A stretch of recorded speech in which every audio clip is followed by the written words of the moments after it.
Hello guys, welcome back to my channel orangeabraham. இன்னைக்கு நம்ம என்ன பார்க்க போறோம் அப்படினா ஒரு Chrome extension பத்தி தான் பார்க்க போறோம். வாங்க வீடியோக்குள்ள போலாம்.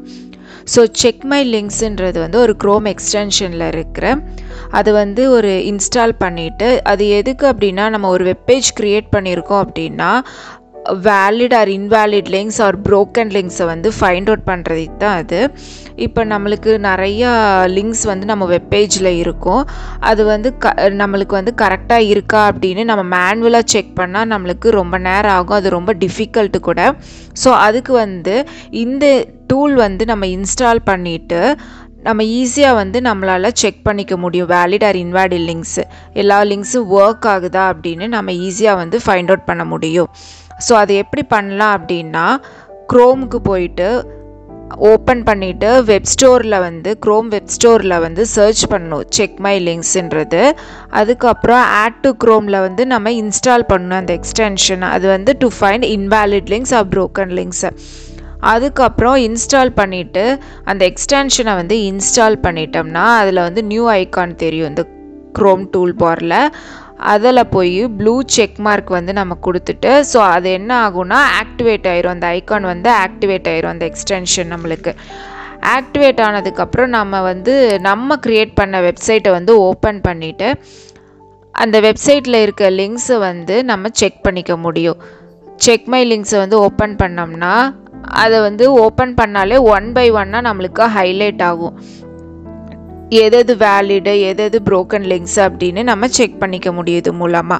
சோ valid links எல்லாமே ஹைலைட் ஆகும் green கலர்ல, broken links எல்லாமே ரெட் கலர்ல ஹைலைட் ஆகும். சோ வந்து ஸ்டேட்டஸ் இந்த broken links எல்லாம் என்ன ஸ்டேட்டஸ்ல இருக்கும்னா 404 எரர்ல தான் இருக்கும். அது எதனால அந்த 404 எரர் வருது அப்படினா ஸ்டாண்டர்டா வந்து HTTP ரெஸ்பான்ஸ் கோட் வந்து இண்டிகேட் ஆகும் சர்வர்ல வந்து அது வந்து ஃபைண்ட் ஆகல அந்த ரெக்வெஸ்டட் பேஜ் வந்து இல்ல அப்படினா இப்படி வரும். நிறைய வேரியஸ் ரீசன் கூட இருக்கும். மிஸ்டைப்டு URLs அந்த broken ஆயிருக்கும் அந்த லிங்க்ஸ். சோ ரெக்வெஸ்டட் பேஜ்ல வந்து அந்த பேஜ் delete ஆயிருக்கும் இல்ல மூவ் ஆயிருக்கும் எங்கயாவது இல்லாட்டி அந்த பேஜ் ஆக்டிவ்ல இல்லனாலும் நமக்கு அப்படிதான் காமிக்கும். சோ அது வந்து நம்ம ஈஸியா வந்து இந்த டூல் மூலமா நம்ம ஈஸியா வந்து ஃபிக்ஸ் பண்ணிக்க முடியும். நம்மளால கண்டுபிடிச்சு அதை வந்து ஈஸியா அந்த எரரை வந்து நம்ம ஃபிக்ஸ் பண்ணிக்கலாம். கரெக்ட் URL நமக்கு அந்த பேஜ்ல கொடுக்க முடியும். சோ எதுக்காக நம்ம இந்த ஃபிக்ஸ் பண்றோம் அந்த broken links வந்து எதுக்காக நம்ம ஃபிக்ஸ் பண்றோம் அந்த வெப்சைட்ல அப்படினா SEO க்காக தான். நம்ம வெப்சைட் வந்து செக் பண்ணும் SEO ரெகுலரா நமக்கு செக் பண்ணும் website. broken valid links Google இல்ல other search enginesல லைக் a website அந்த கரெக்ட்டா வர்க் ஆகுதா அப்படினு. சோ வர்க் ஆகல அப்படினா it's not a good for the user interaction. ஓகேவா? சோ இந்த வீடியோ உங்களுக்கு யூஸ்ஃபுல்லா இருக்கும்னு நினைக்கிறேன். மோர் இன்ஃபர்மேட்டிவ் வீடியோ வேணும் அப்படினா என் சேனலை வந்து சப்ஸ்கிரைப் பண்ணி வைங்க. லைக் பண்ணுங்க, ஷேர் பண்ணுங்க. ஏதாச்சும் டவுட்னா கமெண்ட் பண்ணுங்க. We'll meet in the next video. Bye bye.